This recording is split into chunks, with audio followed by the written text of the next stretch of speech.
In 1996, the gaming world changed forever. One plumber, one castle, one leap into the third dimension. This is a story of how Nintendo broke all the rules and in doing so created one of the most influential video games of all time. It's me, Super Mario 64. Mario! Press start to play.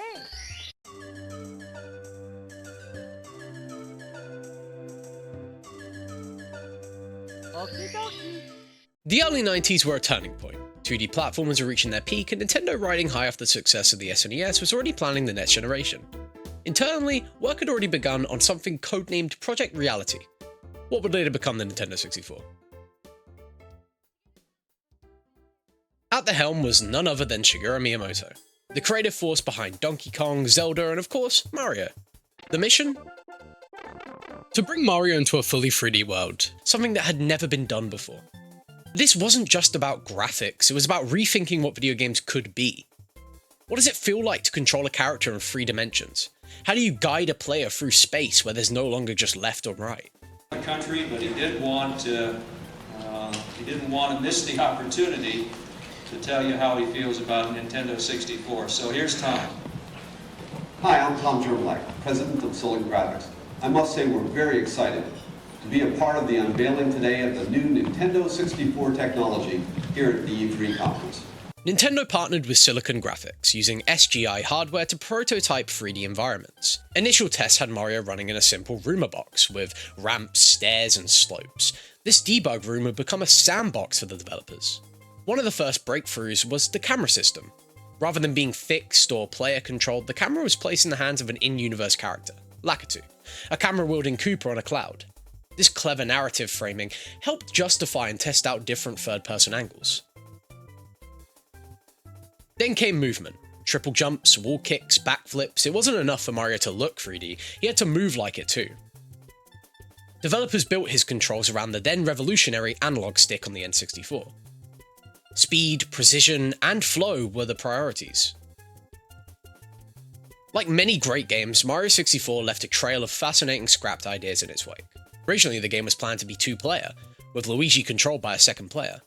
This idea was prototyped, but ultimately dropped due to camera complications.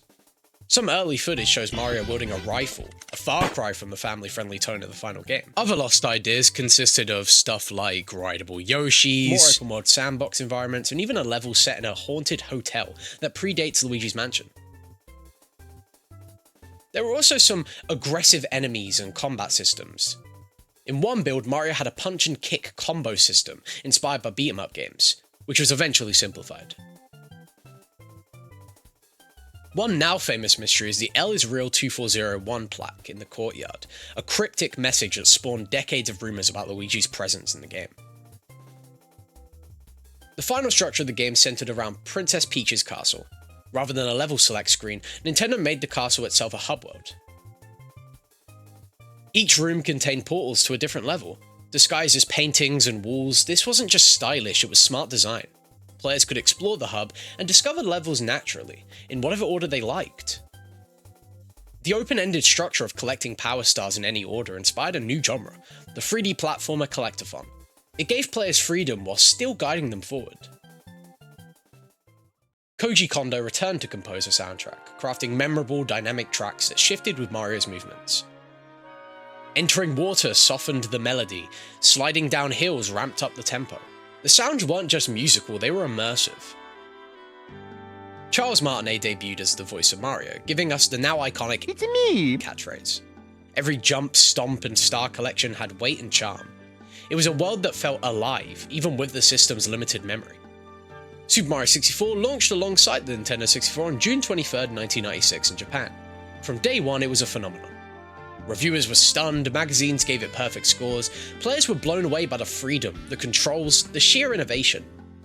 With over 11 million copies sold, it became the best-selling N64 game of all time. But its real legacy wasn't just commercial, it was philosophical. Mario 64 redefined what video games could be.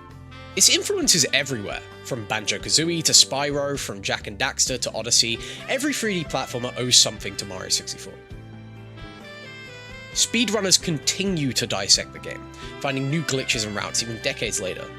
Modders create custom levels and ROM hacks that expand the game far beyond its original scope.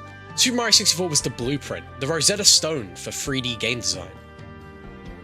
More than just a game, Super Mario 64 was a revolution. A perfect storm of creativity, risk-taking, and technical wizardry. It taught us that virtual worlds could feel real, that a game could be an experience, not just a challenge. And even today, when we boot it up, leap into the first painting, and hear the sound of a power star, it reminds us of the joy of discovery, the thrill of jumping into the unknown.